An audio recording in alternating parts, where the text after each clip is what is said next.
көтерілмеген тақырыптар, тыйым салынған тақырыптар экранға шыға бастады. Мысалы, сталиндік репрессиялар. Біз балкон фильмінен соны алғаш рет көрдік. Ал мысалы осы ине фильмі болса, ине фильмде біз ол жерден де жаңа тақырыптарды көре алдық. Яғни біріншіден нашақорлық мәселесі, екіншіден арал апаты, арал теңізінің тартылуы, және осы арал бейнесі арқылы жалпы осы нашақорлықтың да қасіреті осылай көрсетілген болатын. Және тағы да бір ерекшелігі, әрине ол фильм сондай жалпы постмодернистік дәстүрде түсірілген болатын. Өйткені фильмде осындай ирония, цитаталар өте көп кездеседі, және кей кездері сарказм сондай сипат алған байқаймыз. Кешіріңіз. Жалпы сол курста кім оқыды? Рашид Нұғманов, Ардақ Әмірқұлов, Нәмір Қарақұлов, Абай Қарпықов,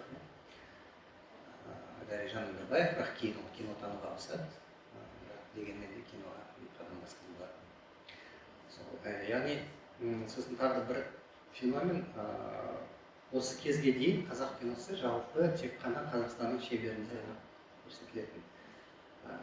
Яғни кеңестік кезеңде ары кетсе, осы кеңес одағындағы осындай жалпы практикаға шыға алатын.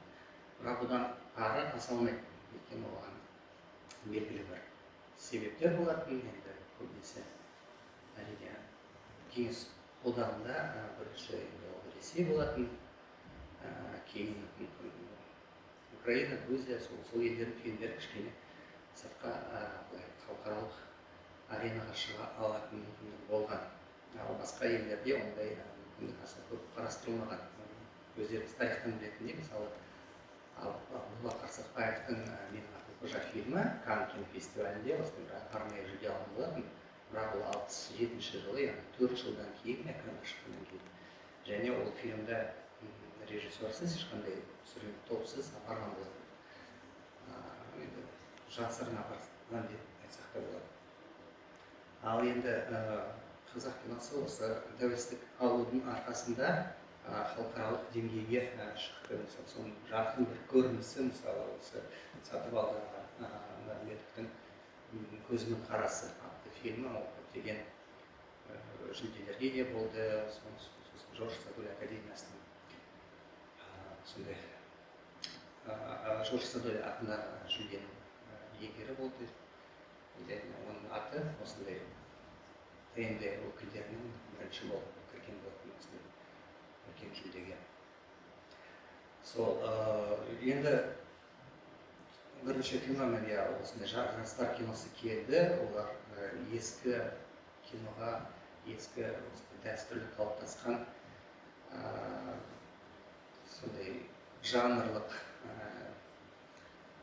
сипаты берік сондай киноға қарсы болды да, олар өздерінің осындай жаңа фильмдерін ұсынған болатын. Соның ішінде мысалы Ермек Шынарбаевтың біз «Азғын азабы», яғни «Место на севере любовь» фильмді атап өтсек болады. Өйткені Ермек Шынарбаев мысалы ол орта буын режиссер болып саналады. Ол кезде оның бірнеше фильмі жарыққа шыққан болатын, бірақ ол осындай адамның жалғыздығы, адамның коммуникациядан тыс қалғаны, осындай рухани, психологиялық проблемаларын көтерген осындай жалғыздық туралы фильмін шығарған болатын.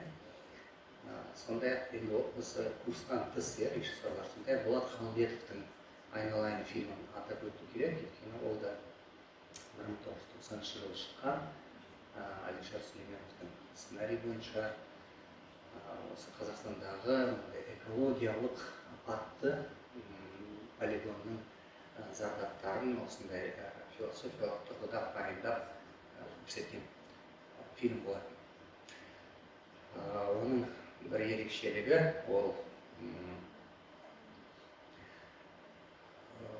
жалпы былай алғанда енді постапокалиптикалық сондай бір әлемді көрсеткен сияқты. Өйткені ол кезде кеңес үкіметі әлі бар физикалық тұрғыда, бірақ шынтуай айтқан келгенде метафизикалық тұрғыда ол ыдырауға жақын тұрған кез болған. Сондықтан содан кеңес құлағаннан кейінгі сондай ыдырағанда кейінгі өмір қандай болады деген сияқты сондай бір болжау жасаған болатын.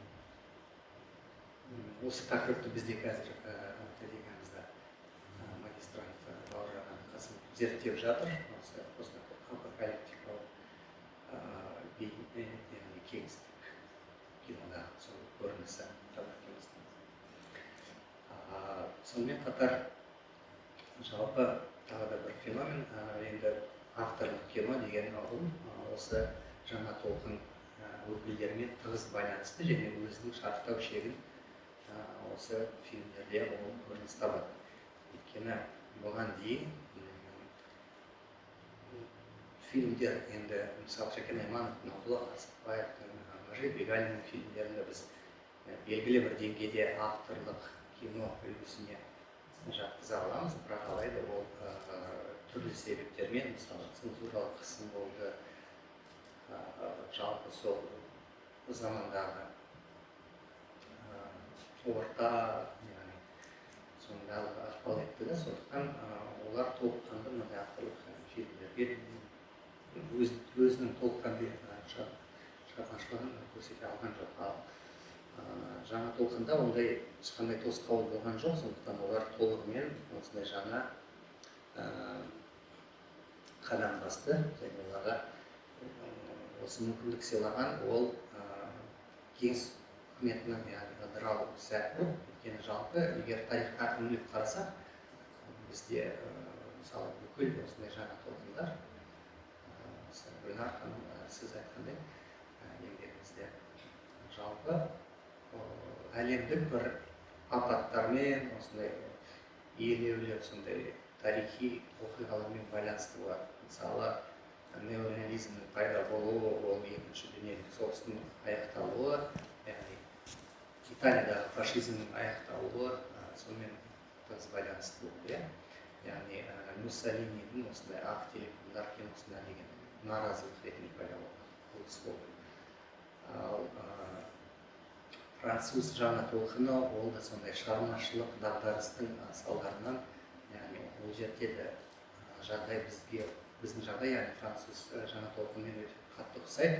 Өйткені сондай шығармашылық дағдарыс туады, яғни аға буын өкілдері киноға кете бастайды, ал фильмдері көбінесе кино тілінен былай алшақтау болады және бір белгілі бір таптауырын да түсірілетін болады.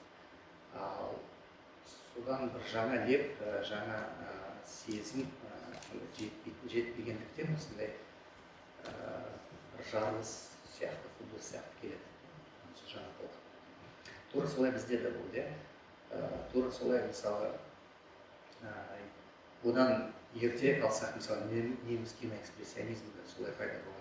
Бірінші дүниежүзілік соғыс аяқталады, Германия соғыстан жеңіледі, өздерінің үміттері бәрі ыдырайды. Содан үмітсіздік, бір шарасыздықтан түңілу деген сияқты сезімдерден осындай соғыстың зардаптарын олар экранға Каллигари кейіпкер арқылы береді. Бізде де қарап отырсақ, шынымен де осындай тарихи жағдай орын алды.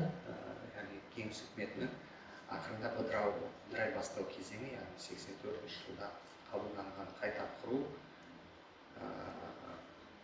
жариялық деген Горбачевтың бағдарламасы ақырындап бірнеше жылда сол көп ұзамай жалпы кеңес үкіметінің ыдырауына келіп соқты. Өйткені жүйе өзгере бастады, цензура бәсеңдеді, тіпті жоқ деп десек болады, және осындай бір феномен болды. Мысалы олар өздері мемлекеттің ақшасына, қаржысына мемлекетке қарсы фильмдер түсірген болатын. Және оны өте осындай батыл әрі ешбір қорқынышсыз деген сияқты шығармашылық батылдықпен, қайсарлықпен түсірген болатын. Мысалы атап айтсақ, Серік Абрамовтың соңғы аялдама немесе қиян дейді, конечная остановка фильм. Сол фильмін алып қарасақ, ол жерде енді толығымен жалпы кеңестік идеологияға қарсы екені. Ол жерде мысалы біз Лениннің мүсінін тіпті бір төмен жерде тұрғанын бір сондай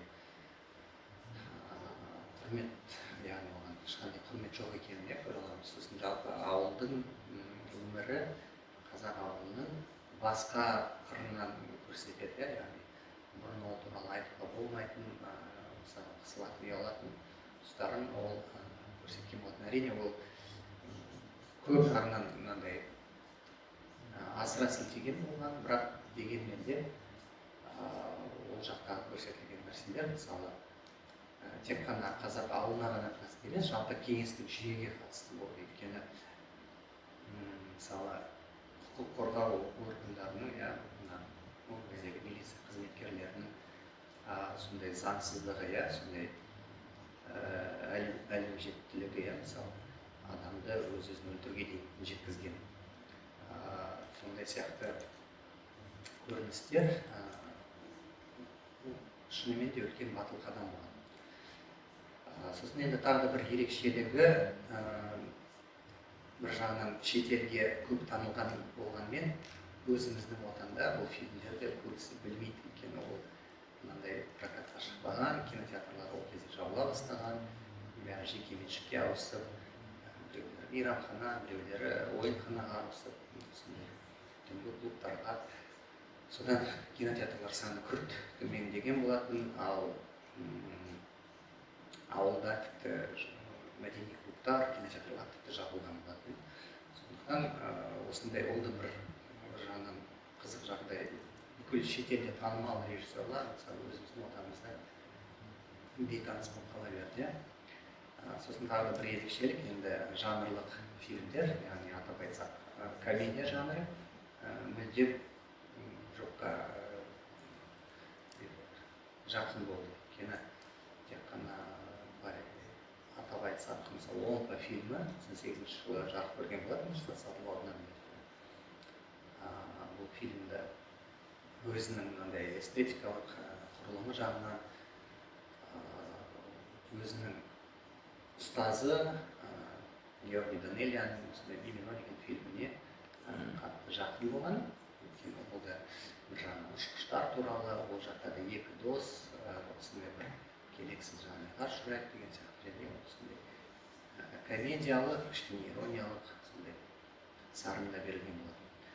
Сондықтан тағы да сосын жалпы осы 90-шы жылдарды атап кеткенде бір-екі үлкен тарихи фильм болған, бірақ екеуі де өкінішке қарай сәтті шықпады. Шынымен атап өту керек, яғни мерейтойлық фильмдер. Біреу Абай фильмі болатын, Ардақ Омарқұловтың Абайдың 150 жылдығына орай 1995 жылы түсірілген. Екіншісі енді ол Жамбылдың 150 жылдығына 96 жылы Қанымбек Қасымбеков түсірген Абайдың Жамбылдың жастық шағы фильмі.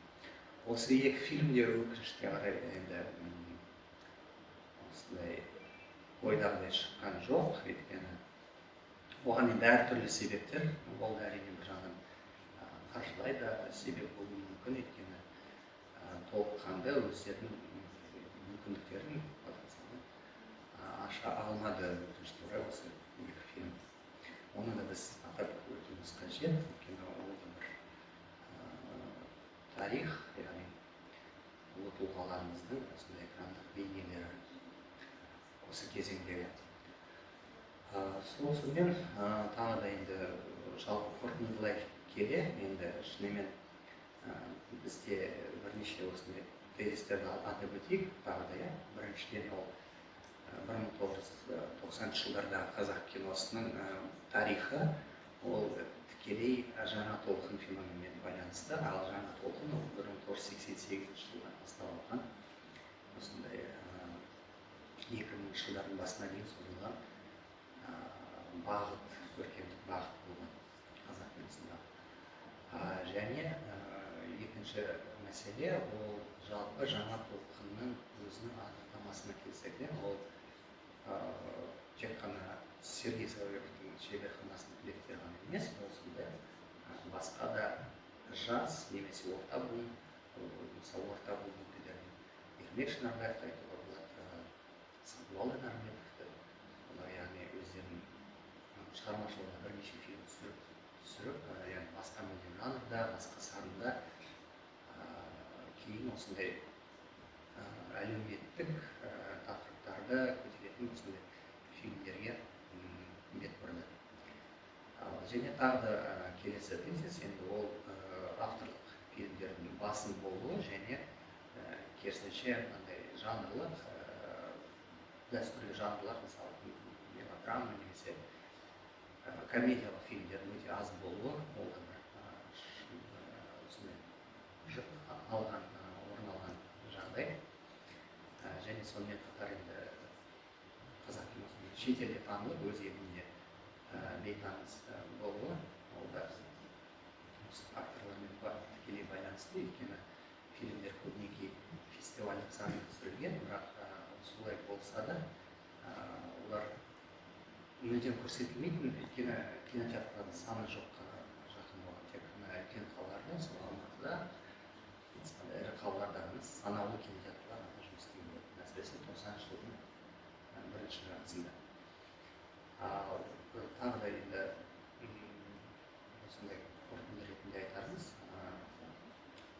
тәуелсіздікке байланысты біздің қазақ киносындағы тәуелсіздік бұл саяси тәуелсіздіктен ертерек келіп, және сол саяси тәуелсіздігіміздің жақындағанының, яғни көрінісін соны сезгендей соны экранға реакциялаған болды. Рахмет, Баубек. Я хочу чуть-чуть